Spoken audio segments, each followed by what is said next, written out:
السلام عليكم اخوي سلطان، كيف حالك؟ يعني سعيد ان انا بتكلم معاك دلوقتي. انا امين الجمال من صحيفة الامارات اليوم.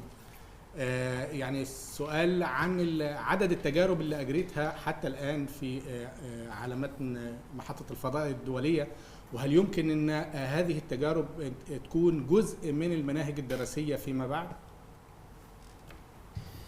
نعم، شكرا اخوي امين على السؤال. حقيقه احنا سوينا العشرات من التجارب العلميه، بعضها خصيصا من جامعات من دوله الامارات العربيه المتحده، تختص ببعض علوم الجينات الخاصه بالصرع والعلاجات المطوره لهذا الغرض. كذلك اجريت بعض الاختبارات الخاصه بمرض السكري، اجراءات او اختبارات على أغشية القلب، وكذلك صناعة بعض الأغشية الصناعية البيولوجية. فكل هذه التجارب صراحة دليل على أن المحطة هذه ممكن انها تكون بيئه خصبه لاجراءات التجارب هذه، وبعد ذلك تطويرها على الارض. فاكيد انها ترجع بالمنفعه للبشريه بالمقام الاول، والثاني شيء للمناهج الدراسيه اللي الطلبه ممكن انهم ينظرون للتجارب هذه ان ممكن وظيفه المستقبل انهم يعملون كباحثين في الفضاء، او يعملون في كمهندسين لتطوير تقنيات موجوده حاليا في الفضاء.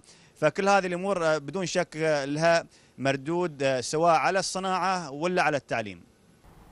طيب بالنسبة للفيديوهات اللي بتبثها يعني كل يوم تقريبا، ايه قراءتك لرد الفعل عليها؟ يعني هل هي ادت التوعية المطلوبة؟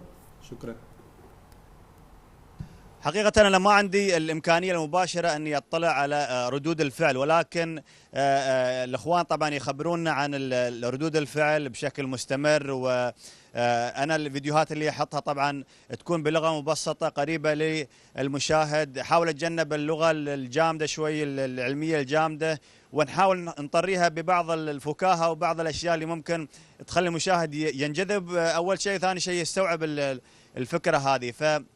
ابدا الفيديوهات اللي انا احطها اشوف الافكار اللي فيها اهتمام ربما، او اللي ممكن ان تفتح عيون البشر للفضاء واهميه الفضاء. فانا دائما سعيد بالتفاعل هذا، وان شاء الله راح تشوفون فيديوهات ومواضيع مختلفه في الايام الباقيه لنا على محطه الفضاء الدوليه.